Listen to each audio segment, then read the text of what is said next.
चलिए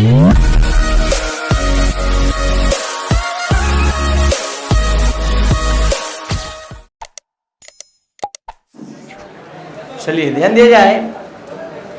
आज की क्लास में आप सभी स्टूडेंट पढ़ने जा रहे हैं शून्य कोटि की अभिक्रिया, जीरो ऑर्डर रिएक्शन। जैसा कि आप पिछले क्लास में अभिक्रिया की कोटि के बारे में समझ चुके हैं, जिसके बारे में आपको बताया जा चुका है। अब हम लोग डिफरेंट ऑर्डर ऑफ रिएक्शन, विभिन्न प्रकार की अभिक्रिया की कोटि का बात करेंगे। आज बारी है जीरो ऑर्डर रिएक्शन का, शून्य कोटि की अभिक्रिया का। वैसी अभिक्रिया जिसकी दर अभिकारक के साधारण पद पर निर्भर नहीं करती है, शून्य कोटि की अभिक्रिया कहलाती है। ध्यान से समझने का सभी स्टूडेंट प्रयास करेंगे। वैसी रासायनिक अभिक्रिया जिसकी दर अभिकारक के साधारण पद पर निर्भर नहीं करती है, शून्य कोटि की अभिक्रिया कहलाती है।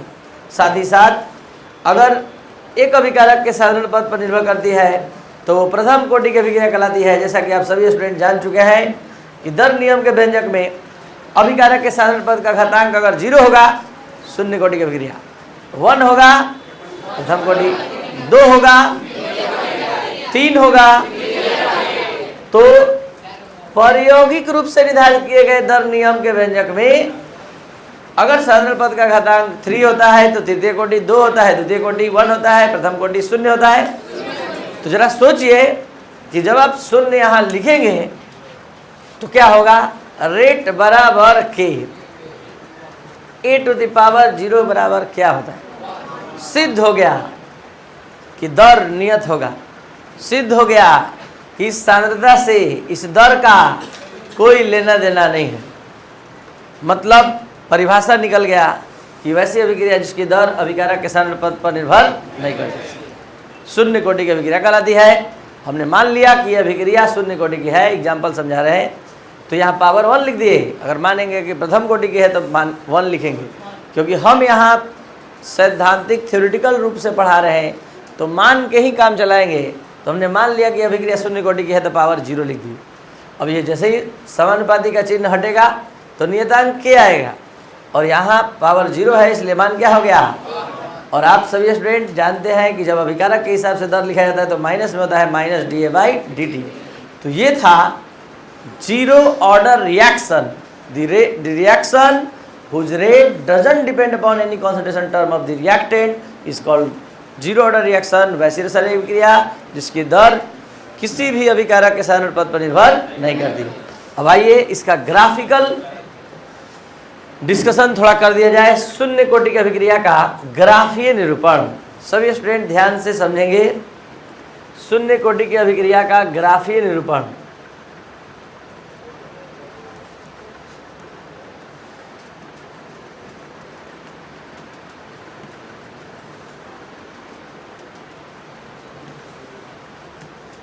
शून्य कोटि की अभिक्रिया का ग्राफीय निरूपण। ये ग्राफ कैसे बना रहे हैं, किसके किसके बीच बना रहे हैं, पूरा डिटेल हम आपको दे रहे हैं। पहले आप ये चीज़ दिमाग में रखिए कि आप फाइनली क्या लेकर आए हैं। रेट बराबर के, यही ना, और a⁻0। तो ये शून्य कोटि की अभिक्रिया के लिए आपने लिखा है कि रेट बराबर के a⁻0, और 0 मतलब 1, मतलब रेट नियत। रेट अपने अक्ष पर नियत रहेगा, उसका मान बदलने वाला, चाहे सांद्रता बढ़ जाए चाहे घट जाए। लेकिन प्रथम कोटि की अभिक्रिया के लिए जहाँ यहाँ लिखे पावर 1, तो आपको समझ में आना चाहिए कि दर जो है एक साधारण पद के घातांक के समानुपाती होगा। तो दर और सांद्रता के बीच अगर आप सभी स्टूडेंट ग्राफ खींचने चल दिए तो दोनों समानुपाती का ग्राफ है, तो समानुपाती का ग्राफ रहेगा। तो समानुपाती के ग्राफ में क्या होगा, ग्राफ कैसा बनेगा, ग्राफ कैसा बनेगा, सरल रेखा बनेगा। क्यों ऐसा बना, क्योंकि रेट समानुपाती है किसके, सांद्रता के। अब जरा समझिए, अगर ये द्वितीय कोटि का रहेगा तो 2 साधारण पद पर निर्भर करेगा, 2 साधारण पद के समानुपाती होगा दर। अगर 3 होगा तो 3 के समानुपाती हो। तो प्रथम द्वितीय तृतीय एक जैसा है, लेकिन शून्य एक जैसा नहीं है। कारण इसका दर नियत है, इसका दर अभिकारक की सांद्रता बढ़ने घटने से कोई फर्क, इसलिए यहाँ तर्क अपने अक्ष पर नियत मान को प्रदर्शित कर रहा है कि साधारणतः यहाँ बढ़, उससे ज़्यादा यहाँ, उससे ज़्यादा यहाँ। दर अपने जगह पर नियत है, दर का मान ना बढ़ेगा ना घटेगा। तो ये था शून्य कोटि की अभिक्रिया का ग्राफीय निरूपण, साथ ही साथ विभिन्न कोटि की अभिक्रिया ग्राफीय निरूपण भी हम समझा दीजिए। प्रथम कोटि रहेगा तो पावर 1, प्रथम कोटि की अभिक्रिया रहेगा तो पावर 1, द्वितीय कोटि रहेगा पावर 2, तृतीय कोटि रहेगा पावर 3, और ग्राफ ऐसे ही बनते रहेगा। अब हम चलते हैं शून्य कोटि की अभिक्रिया के दर नियतांक का व्यंजक प्राप्त करने। शून्य कोटि की अभिक्रिया, शून्य कोटि की अभिक्रिया के दर नियतांक का व्यंजक प्राप्त करने।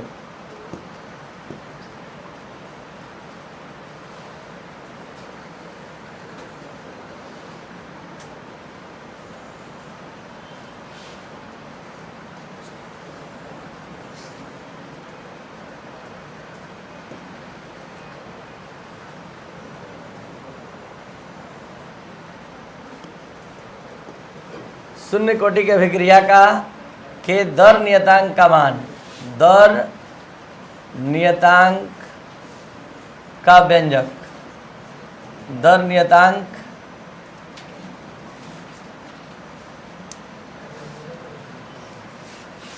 दर नियतांक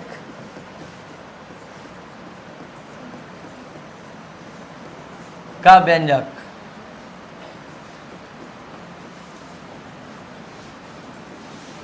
ध्यान दिया जाए, दर नियतांक का व्यंजक शुरू हो रहा है, यानी के का हम एक्सप्रेशन प्राप्त करने जा रहे हैं। किसके लिए? शून्य कोटि की अभिक्रिया। क्या आप लोग इतना पढ़ कर आए हैं कि शून्य कोटि की अभिक्रिया में अभिकारक साधारण पद का घातांक कितना होगा? 0। तो हमने मान लिया कि यह अभिक्रिया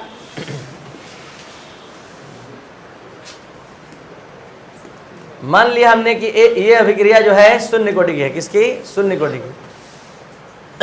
तो हम क्या लिखेंगे? दर समानुपाती,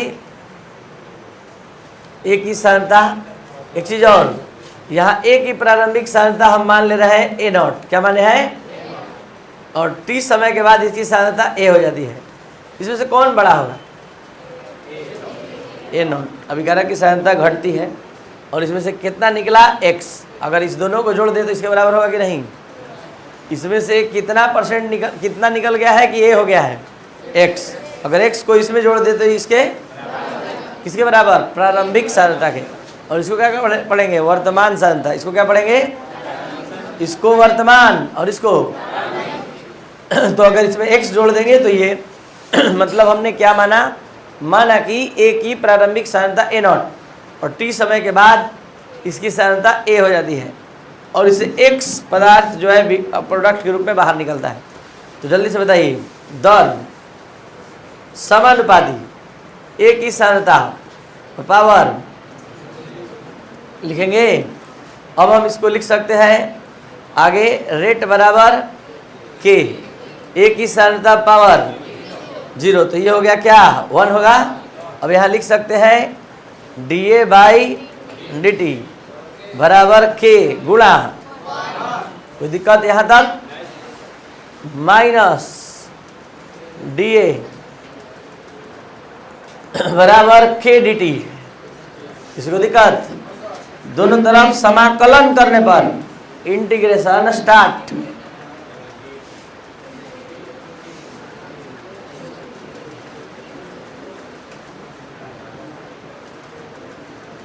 ठीक है, आप लोग पढ़ कर आए हैं। इंटीग्रेशन में आपने पढ़ा है, क्या पढ़ा है? Integration sine dx equal, integration दो तरह का होता है, एक निश्चित एक अनिश्चित, एक डिफिनिट और एक इनडिफिनिट। तो ये इनडिफिनिट है, ये डिफिनिट है जिसकी निम्न सीमा a और उच्च सीमा b है, लोअर लिमिट a और अपर लिमिट। तो यहाँ जब जब डिफिनिट इनडिफिनिट इंटीग्रेशन होता है, बिना लिमिट वाला होता है, तो वहाँ जब जब हटता है इंटीग्रेशन साइन तो उसके बदले में, तो यहाँ पर हम इनडिफिनिट इंटीग्रेशन का बात करें, जब जब हटेगा इंटीग्रेशन साइन c आएगा। चलिए स्टार्ट। तो इतना बराबर क्या सीख गए? बोलिए जल्दी बोलिए। a प्लस C1 इसके लिए के टी प्लस C2, इस इंटीग्रेशन साइन के लिए C2, इसके लिए C1। और अब ये यही रहने दिए बराबर C2 माइनस और के टी सी। कोई दिक्कत है? कांस्टेंट में से कांस्टेंट घटता है, कांस्टेंट में कांस्टेंट घटाया जाता है, जोड़ा जाता है, भागा दिया जाता है, तो आने वाला मान हुई। तो इतना जो लिखे अलग से C1 C2 माने, ये सिर्फ समझाने के लिए। अब हम सीधे, जब आप लोग इतना समझ गए अच्छे से, तो हम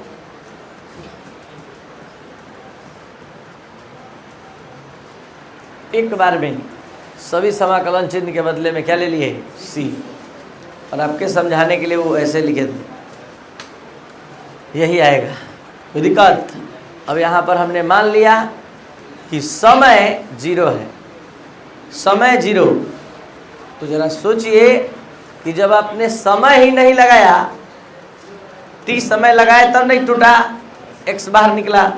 जब समय लगा ही नहीं तो वर्तमान की सांद्रता पूरा पहले के सांद्रता की क्या हो जाएगी? जब समय खर्च किए तभी टूटा, तभी विघटित हुआ। तो t बराबर जब 0 लिए तो a बराबर a0 हो गया। जल्दी से इस दोनों का मान यहाँ रखवा दीजिए।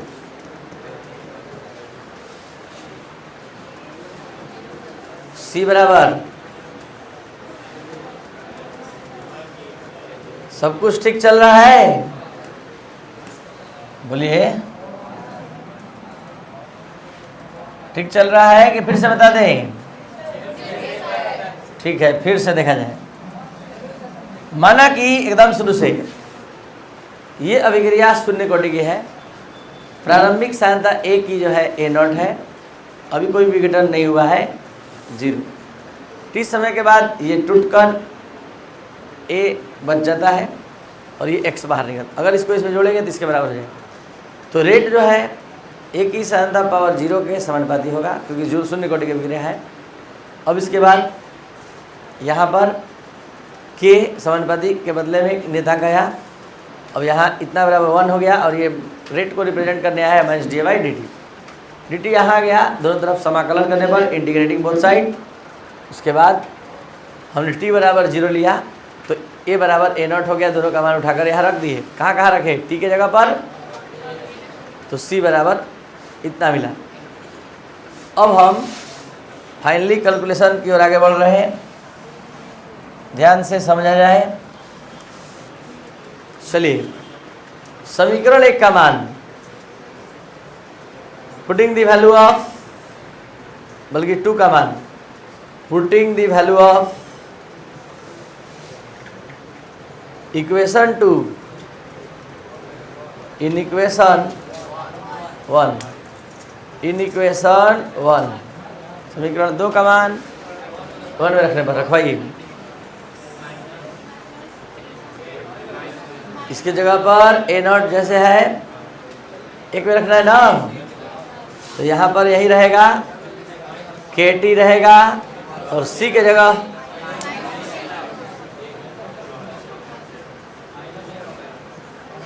जगह पर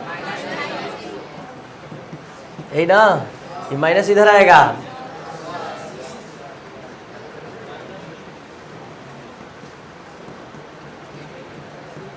फाइनल दर नियतांक बराबर,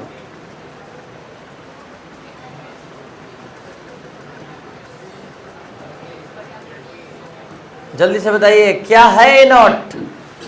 प्रारंभिक सांद्रता क्या है A, और तब आया आपका फाइनल K बराबर। लास्ट बार एक बार फिर से शुरू से अंत तक सभी स्टूडेंट समझेंगे। माना कि निम्नलिखित अभिक्रिया शून्य कोटि की है, एक की प्रारंभिक सांद्रता A0 है, t समय के बाद इसकी सांद्रता A हो जाती है। ये हो गया, देख पा रहे हैं आप लोग? तो यहाँ रेट समानुपाती एक सांद्रता पावर 0, समानुपाती हटते नियतांक मान 1। दोनों तरफ समाकलन करने पर, समाकलन किए सी का मान निकल गया। यदि टी बराबर 0 हो तो ए बराबर ए नॉट हो गया। अब सी का मान उठाकर समीकरण 1 में रख दिए। ए नॉट इधर आ गया, ए इधर, ये हुआ तीसरा राउंड। जैसे आप नोट्स में लिखेंगे। किसी को दिक्कत है? शून्य कोटि की अभिक्रिया के लिए अर्ध जीवन काल का व्यंजक। सवाल उठता है कि अर्ध जीवन काल क्या होता है?